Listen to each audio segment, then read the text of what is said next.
Hello, hello. Hi, Taylor. Good morning. Hi.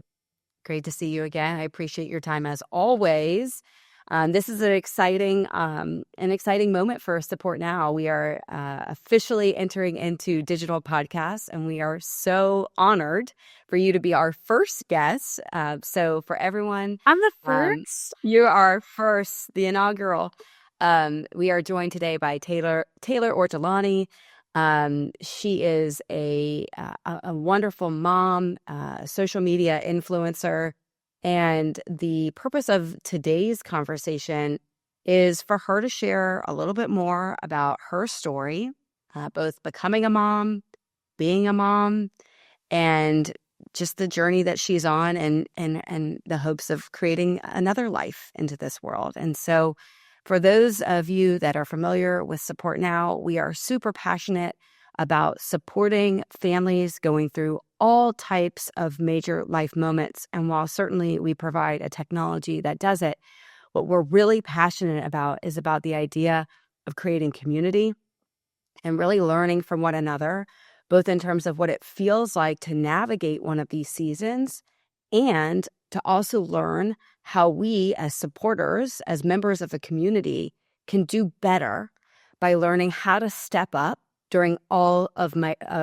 life's major life moments. So Taylor, I would love, if you don't mind, to give really the audience a little bit more of a snapshot of your life. Obviously, it's a long journey, but any like a summary for those that may not already be following you. Sure. Um, it's always so hard to do it short. I'm going to try my best. And obviously, if there's anything that anybody is wondering more about, most of, if not all of our story is on my Instagram page. So, in 2021, we became pregnant. My husband and I became pregnant with triplets via IVF. And so we transferred two embryos. One of them split, and we came to find out that we were in fact having triplets. It was the shock of our lives, but we were so, so excited for so many reasons. And there was just like no fear. We had no fear. We were like, we're going to just have triplets and it's going to be amazing. And it was until it wasn't. So at 23 weeks and 6 days, I had PPROM, which is premature I don't even know what it is. It's like early rupture of membrane, basically. So baby A, who was my bottom baby, who actually is my son Ryan, his water broke, and so I started leaking amniotic fluid. I was admitted to the hospital, and then we started to kind of talk about what was happening. So I was, my water broke. I'm pregnant with triplets. They usually come early anyway. 23 weeks and 6 days is way too early for them to come. Yeah. So the plan was get admitted to the hospital, try and keep the babies in as long as we could, and hope for the best. We made it like 2 days. So I woke up in the middle of the night and I started to dilate and I was going into labor. I was having contractions. So I gave birth to my boys. They were born on October 6th of 2021. And they were critical, very critical right off the rip. And going into their delivery, we had our last check-in with the NICU, who was communicating with us very clearly. They had told us that the boys had a 30% chance of survival. And so we knew that things were not good, but somehow in my head, talking about coming into motherhood, I had this expectation of what motherhood was going to be like. Then I found out I was having triplets, so I had to shift my expectations of motherhood. And then I found myself in a position where I was in the hospital and these babies were coming way earlier than I expected they were. And then I was finding out that like I might not be taking them all home from the hospital. So everything really it was a landslide of changing of expectations. Unfortunately, after 2 days, my baby C, my Chase, he passed away. He couldn't do it. He just couldn't hack it. The poor kid, all of them, they were hooked up to every machine under the sun, life support to the 1000th degree.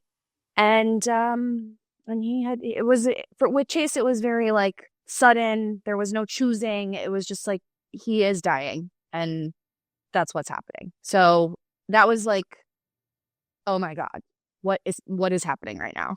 And so we dealt with that. And then we still had Ryan and Ben, who were in the hospital fighting for their lives. And so over the course of the next month, Ben's health started to decline. And we reached a point with Ben that, the doctors were basically saying, like, we can keep him alive for as long as you want to keep him alive for, but things are not getting better. So it was one of those situations in life where you're given a choice, but you kind of, or at least for me, I didn't feel like I had much of a choice. I needed to let him go, and I needed to let him be free from the fight. We needed to do that as his parents. So we did. And so, they were born October 6th. By the end of October, we only have Ryan. And thank God, everyone, the universe, whoever may be out there in the world. I'm a very spiritual person. I don't really do one specific religion. But thank whoever. My son survived. Ryan survived. He's now a thriving 3-year-old who's in pre-K at our local elementary school, and he's visually impaired. He suffers from symptoms of like cerebral palsy. He had definitely a lot of complications, and he spent 163 days in the NICU before he came home. Wow. So there's been a lot that has happened. And then unfortunately, more recently, we were trying to grow our family, and I became pregnant with a little girl who was, again, via IVF. And that was our daughter, Hope, who she grew inside of me for 16 weeks before we found out that she was not developing the way that she should be. And that even though she was a genetically tested normal embryo, that she actually had a third set of chromosomes, so triploidy, and was incompatible with life. So again, I found myself in this situation where I had this choice that was not really a choice. What are my options? Carry her to term and then let her die in my arms, let her die inside of me and go septic? Like, I didn't really feel I had very many options. I felt that I had my time with her, and then unfortunately, as I knew all too well, it was time to say goodbye. So that was last year around in September. And then now we're back on it. I took some time off from IVF after we lost Hope. I really thought that one was going to put me down for the count. But here I am, standing, surviving. So we're still working on trying to grow our family. Things are not going the way that we planned, as they usually don't, and we carry on. So how and it's such an incredibly sad and yet like inspiring story. And both of Ryan and yourself, your husband, and like a true testament in resilience. My question is, how do you pick yourself up every day? How do you push forward? Is that something that you were just born with? Is that something that you have gotten advice from outside? How, I see this in my personal life. I see this on Instagram. Infertility in particular is something that people talk about more and more, which I think is really important. And I think it's still a very lonely journey. So how do you pick yourself up every day? Well, there's a number of things. So I mentioned before that, like, I thought losing Hope was going to be the thing that, like, did me in. And I don't know that I necessarily meant that I would, like, cease to exist after that, but I just wasn't sure I was ever going to be able to get back to this place. I didn't know if I was ever going to be able to think positively again. And I want to say, like, over this past summer, we were coming up on a year after losing her, and I just felt like I wasn't myself, and I didn't really recognize myself because I was just so buried in pain. And so actually what I did was I picked up a book that I had read back before I even started my motherhood journey, before I even knew about infertility. And the book is called The Universe Has Your Back. And I just remembered that when I read it the first time, it left me feeling very I felt very just invigorated by what I was consuming in that book. And I kind of cherry picked things here and there because it does speak to God and religion. And as I mentioned, I'm a little bit more spiritual, a little bit more open. But this book, like twice now, has changed my life. And so reading this book and kind of just adopting this mentality of the universe has my back. I don't like when people say everything happens for a reason. But at the same time as I don't like when people say that, I also believe it to be true in a way. I don't think that there's a good reason that Chase and Ben and Hope are not here with our family where I believe they should be. But so many things have come from the pain. And I think that the way that I get up and survive every day is finding the purpose in the pain. And that's just putting it into a tiny little phrase. Sure. But I've had the opportunity to meet so many people through Instagram. The internet has been so amazing for me. I built this community on Instagram of people who are just really invested and look forward to my updates. And I get to engage in these conversations with people who have experienced similar things, have experienced loss, are experiencing grief, maybe not even child loss related, but their own grief. And what I'm saying about my own feelings resonates with them. And then we get to form that connection and really be supports for each other. I mean, I can't keep in full conversation with 18,000 people every single day, but I would say there are definitely hundreds of people who I talk to on a very regular basis. Yeah. And yeah. I couldn't put into words to you how much I believe that community attributes to my survival and my ability to get up and keep going.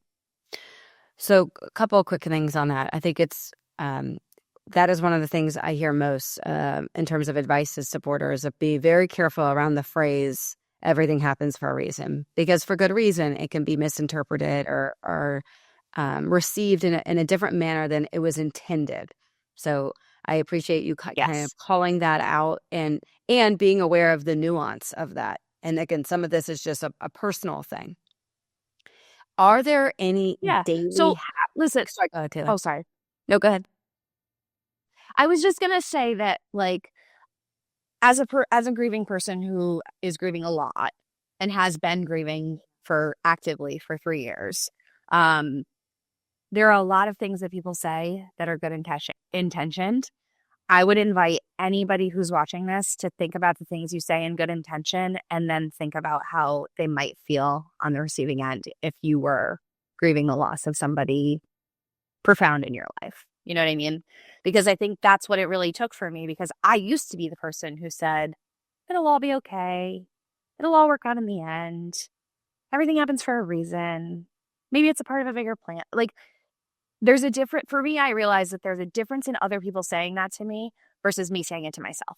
So just as like a disclaimer for people who are trying to support other grievers and may not have their own grieving experience, I would definitely invite people to examine those kind of platitudes that we use as a society. Because if you just take the extra few minutes to think about wording things slightly different, it can mean so much more to the grieving person. Taylor, what would you say, other than words, getting the words correct, what are some of the ways that people have shown up for you that are most meaningful? Oof. I think that for me now, the way that people show up for me that's the most meaningful is remembering my children that are not here and showing me that they remember those children, because they were so much a part of my life, even if physically for a short period of time. They're always going to be a part of me, a part of our story, a part of our family. And our family, what it looks like in person, is very different than what our family actually looks like. So when people take the time to remember an anniversary of a loss or on Ryan's birthday, acknowledging that happy birthday, Ryan, but also happy birthday to Ben and Chase in heaven, things like that always touch me so deeply. And like, that's how I know who my safe people are. Sorry. No, I appreciate the candor, and I think it's a beautiful reminder that people grieve for a lot longer than people might realize. And I love what you said around, Yeah. And they may not physically be here, they're still a part of your family. And it's not as literal as being physically present and not. It's still very much a part of what you identify as your family. I think it's really important. yeah, absolutely. So I want to shift gears ever so slightly. As you know, I really, you really spoke to my heart a couple of weeks ago when you Yeah. did what you always do, which is, I think, why 18,000 people are following you, which is you were honest, you were vulnerable, you were yourself. Um, but you went on Instagram and did what I think most women and certainly most moms struggle with. And you went on and you actively asked for help. So I was hoping you Unfortunately, could I share a have little to bit more stop about, like, you because I didn't actually actively ask for help, which is kind of like the best part of the story. keep going. Um, I took to Instagram because I had gotten on the phone with my insurance company and I was trying to learn more about my fertility benefits because the clinic had submitted for us to start a new transfer cycle. And they came back and said, your insurance denied the cycle. And I'm like, what? I have insurance coverage. This is ridiculous. So I called the insurance company and found out that I exceeded the maximum for the coverage that I had for infertility. So once everything started to click and I realized that like we would not be able to transfer in 2024, that would push us into 2025 because of the new year of coverage. I just took to Instagram to say, hey friends, just wanted to let you know I'm crying, I'm upset. The reason why is because I just found out all of this information and I was really hopeful that we would be able to transfer in 2024. And it looks like we're not going to be able to. And so I had already started on we're not transferring again until 2025. And I just need to feel through that. But I do that loud and I do it through my channel. That's when I started to get hundreds of messages from people in the community saying, let us help you. Please let us help you. And I was like, no, I'm not. No, no, no, no, no, no. Like, I would fundraise for someone else. I would, gather money to go do something for someone else. But I'm not the person who's going to be like, would you guys mind helping? Like, that's just not who I am as a person. And it's a struggle. I mean, I brought home a medically fragile toddler or infant from the NICU, and at that point in my life, when I needed the most help, I couldn't ask for any help. But we can circle back to that at a different point in the conversation. Talking about present day, all of these people were saying, please let us help you. Please let us help you. And then finally I got a message from one of my friends on Instagram who I talk to fairly regularly. And she was like, Taylor, you're being ridiculous. Like, and she just laid it out for me in a way that was very much like it snapped in my head and that, or the light bulb went off in my head. And I was like, these people want to help me. For the last 3 years, I've been waiting for people to want to help me. I've been wanting help and not sure how to ask for help. And it wasn't that I wanted help in a financial way, but just any help at all. And then all of these people were coming to me and saying, please let us help you. Please let us help you. I would be an absolute idiot to say no to that. It's everything that I believe in the world. So I'm like, yes, yes, please help me. Please help make this happen. And I started a SupportNow page to allow people to use that as a channel to donate money. And within 12 hours, we had enough money to self-pay for our transfer cycle. I think it's such a beautiful example of if you let people in, like the power of community, both people like actually know, and versus like an Instagram world. And as I've said to you privately, I think it's such an important message to people that there are more blessings around you than you realize. And you have to accept it. If you can accept it, not only do you feel good, but the people around you feel good. So I was hoping, can you touch on like, what did it, you mentioned it earlier, it's hard to ask for help. It's really hard. And what did it feel like to actually be the recipient of that?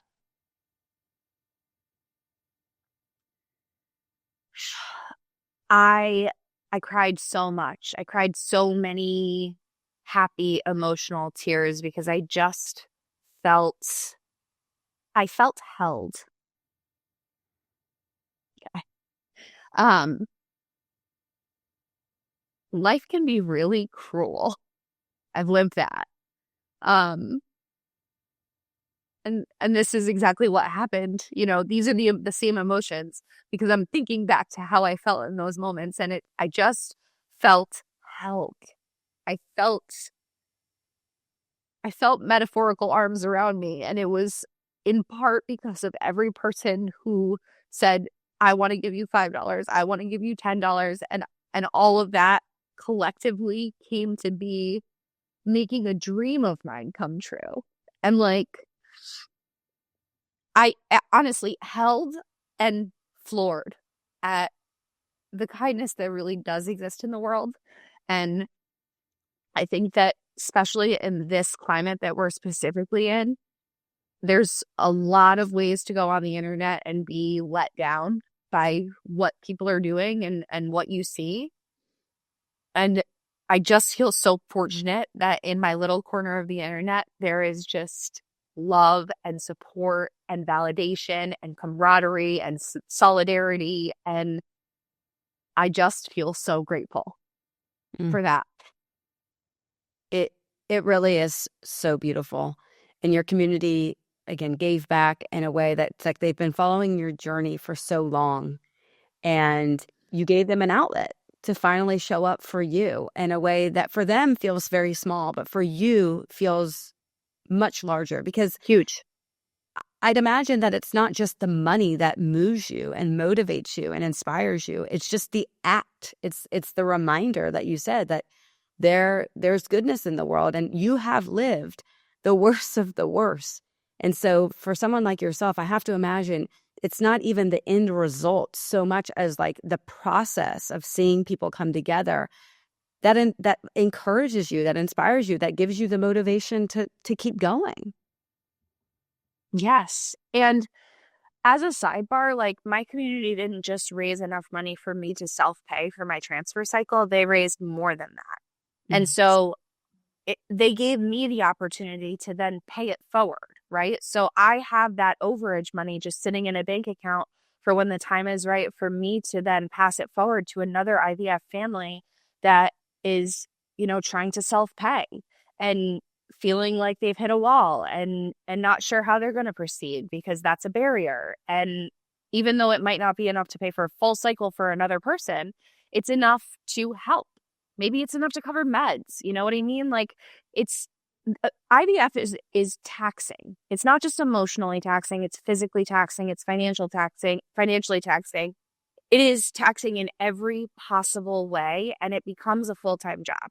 And so people who are going through infertility are often very quiet about what they're going through because even still, it tends to be a little bit taboo to talk about reproduction and making babies and IVF and infertility. Like these become kind of like, ooh, or like you got to read the room. Am I going to talk about it? Is it going to be okay to talk about it? But I don't even know where I was going with that. How did I start that? Well, let me. You were going somewhere, but I'm gonna push you. I'm gonna push you even further. So my question for you is, okay,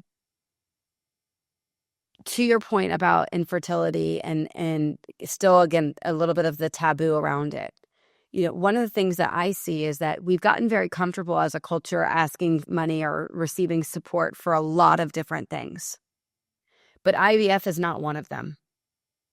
So what would you say to the person who might be going through something really similar to you that hasn't yet gotten comfortable with putting their story out there? And again, it doesn't have to be on Instagram, but someone who might be navigating these difficult waters of like, you're right. I love what the word, it's draining physically, emotionally, financially.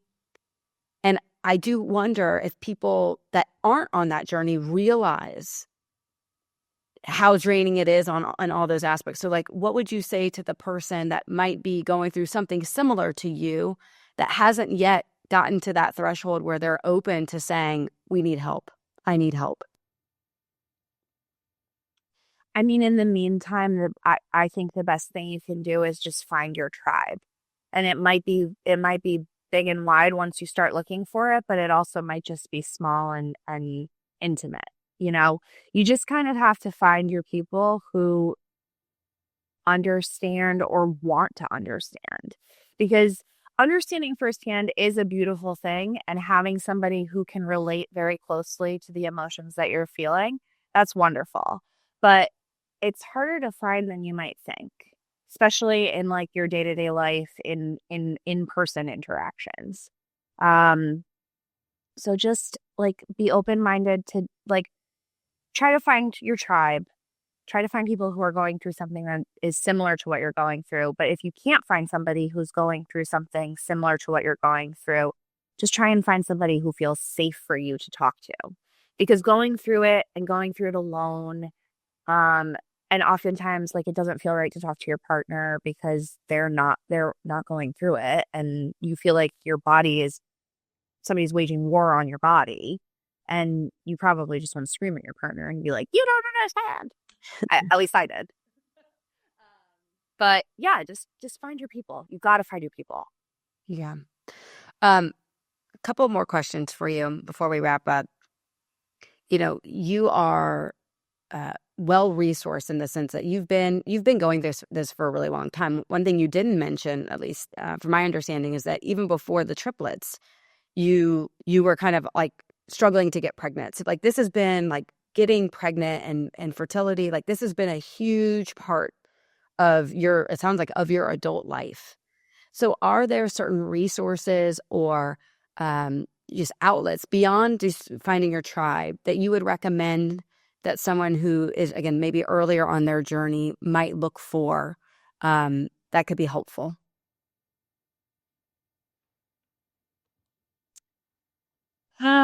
I think really a good place to start for that is like at your own fertility clinic if you're starting down that road, because I I was doing a little research before I came on to this podcast, and I was trying to find um a site that I thought that I found once upon a time, which was to find grants. But when I found the site, it was specific to Connecticut. And so I didn't want to like come on here and share a specific to Connecticut resource. I was hoping that there was a resource for all of the United States. But as far as like financial support, use the Google and go find all the grants, because the grants are out there, and the people who it's the people who have somebody that they love that went through infertility and then find themselves in a position where they can give back to the community. And those people are not going to have the platform to like advertise that far and wide, but they're out there and they want to be able to help people. So I think grants are a really amazing resource and a really important thing to look into, because before you even dive into it, you can set yourself up for financial, I don't want to say success, because I feel like ultimately it ends up bleeding you dry regardless, but you can set yourself up to be in a better financial situation with starting the whole process. Yeah. Yeah. Quick plug. I have to say this, and maybe I don't know that I've mentioned this to you because I don't think we had created it yet, but SupportNow also created the largest database of active sortable grants on the internet that includes. Oh my gosh, I'm such an idiot. No, I don't think I'm it was sorry to us. interrupt you, but that's what it was. What? Okay, It okay. was. Well, we don't label it. We're a little bit more. We don't put SupportNow as front and center on it. It's called Connect. Um, Yeah. so I'll make sure we put a link in So here funny. for that. You're you're not an idiot. But I do I agree, and so much about what I've learned in this journey of starting running this company is that there's a lot of ways that people cobble together the resources that they might need to achieve a certain outcome. Crowdfunding is certainly a piece of that. Insurance is certainly a piece of that. And to your point, grants are a piece of it. Um, and I think you know this. It's not that the money is not out there. The money and the resources are out there, but it requires time. So one of the efforts that we have as a company is to reduce the amount of time and, frankly, frustration and overwhelm that a family might feel on the journey to find a grant. Now, of course, can we guarantee that you're going to be accepted for that grant? No. Can we guarantee that that's going to fill the total amount that you need to achieve, again, the goal that you're? No. But what we can do is hopefully reduce that overwhelm, give you more time back in your day, and then equip you with more tools that support the whole individual, both through crowdfunding and potentially other elements of what we've learned is helpful.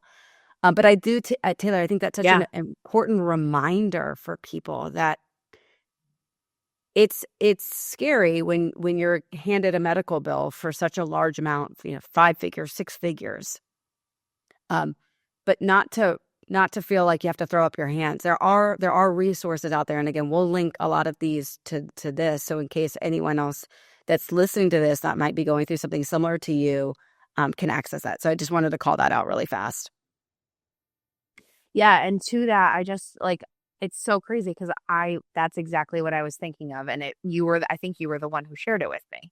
And so I looked at it and I remember the ease of being able to navigate and use the drop down menu to especially with having Ryan and his special needs, I could I'm not looking for fertility grants right now because we're fortunate enough to have insurance assistance.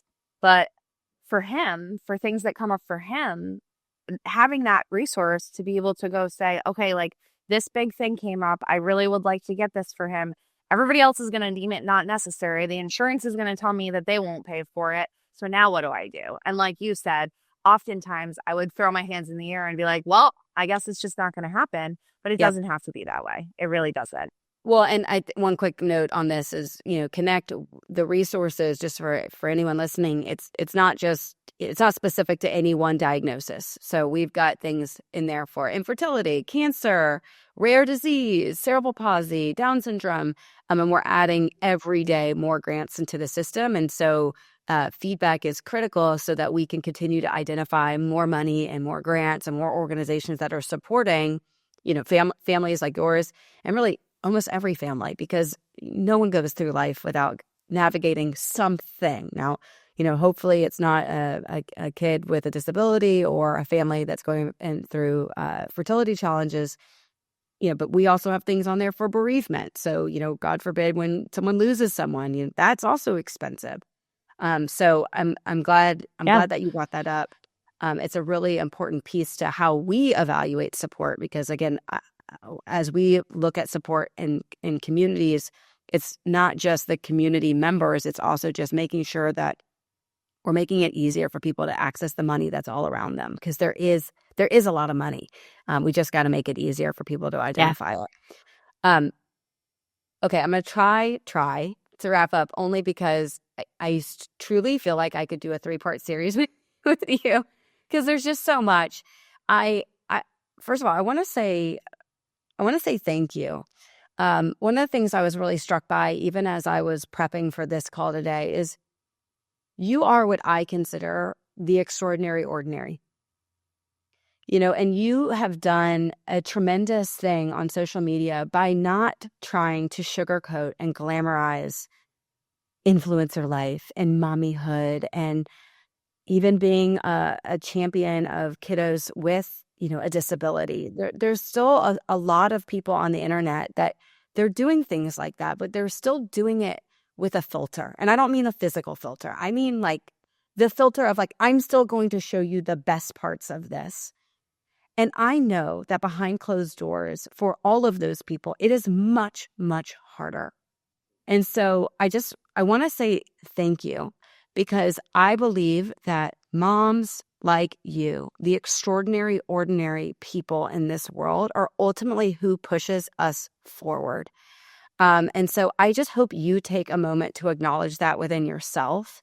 The fact that you are regularly in touch with hundreds of people on a daily basis, that's not normal. And it's a blessing to all of us. So I want to end on the most important question, which is, where can more women, more moms, more people that want to find this inspiration, that want to be seen, where can they find you, and where can they support you? Well, I can't say anything until I say that that is one of the greatest compliments that I could receive. So thank you, sincerely, from like the bottom of my heart. That is like, it means so much to me, and hearing those words is just does so much for my heart. That said, I'm on Instagram. My handle is just my first name with a period separating my last name. So at Taylor.Ortolani. And that is where I do everything. I'm not really a TikTok person. And I have a private Facebook community that I'm trying actually currently to revive, where I've invited people from my Instagram community to come into the Facebook community because it sets up more of a discussion forum. It's just Facebook is a little bit better of a tool to be able to connect the people within the community with each other, because I think it's wonderful and amazing that there are so many people who care about me and what's going on with my life, but I'm always wanting to push for more for everyone. So I think that it's very important to give these like-minded people who clearly all have some stake in one of the multifaceted parts of my life, to bring them together and to give people the opportunity to make those connections and broaden their own support group, their own support system. Beautiful. And again, we'll make sure we give a shout out to Instagram handle, and then we'll figure out a way to also encourage people that might be interested in, to your point, like furthering the discussion and dialogue. People that want to like really engage. Facebook tends to be a little bit of a better forum for those things. So we'll absolutely make people aware of where they can find that. And then one final note before we wrap up here, plug for SupportNow. Very selfishly, we try to support families going through all different types of major life moments, whether that is situations like this around fertility, infertility, IVF. That could be certainly situations of hospitalization, disability, loss, natural disaster, or even, frankly, just normal happy pregnancies. My mission, my why behind this company is the whole idea that I believe that there's a better way to serve people when they're going through these major moments. And sometimes that's money, sometimes that's food, sometimes that's volunteers and prayer, sometimes that's just simply keeping people updated. And we believe that there's a better way to do it for free, and where families can keep more of the money. And so I truly am honored, Taylor, that you gave us the opportunity to serve you and to allow your community to get a little bit of a glimpse of what we do. And I truly hope that this is the first of many of other moms that might say, you know what, it's time for me to receive the help and the blessings around me. And if we can be the vehicle to do that, great. And even if we can be an indirect vehicle to encourage people to do that, even better. So thank you for being the trailblazer on this. We are so appreciative, so grateful. And I just look forward to continuing, frankly, our relationship in all the ways that we can continue to support moms and families like you and kiddos like Ryan. So thank you. Yeah, thank you for having me. And if I can just say in closing, like when I was in that position where people were asking me to help, like, how can I help you? Where can we donate? A lot of people said, GoFundMe. And I made the choice to do this crowdsourcing through SupportNow because I wanted the women in my community to see this as an option. And you and I have talked about the many different ways that SupportNow can be used. And I just think that if you're listening to this and you haven't been to the website yet to see the different features and to see how it operates, it really is worth it to just check it out, because you might not need it right now, but you or someone you know very likely will come into a situation where they need help. And the way that SupportNow sets things up to be able to access all kinds of help in one place is really, I think, a magical thing. So kudos to you and what you're doing, and thank you for the work that you're doing, because this really is, I think, an important, and it's an important initiative for everyone, but I really think for moms. Thank you. Thank you, Taylor. All right, y'all. We'll be back with another amazing mom here in the next few days. And Taylor, I look forward again chatting more soon. Thank you.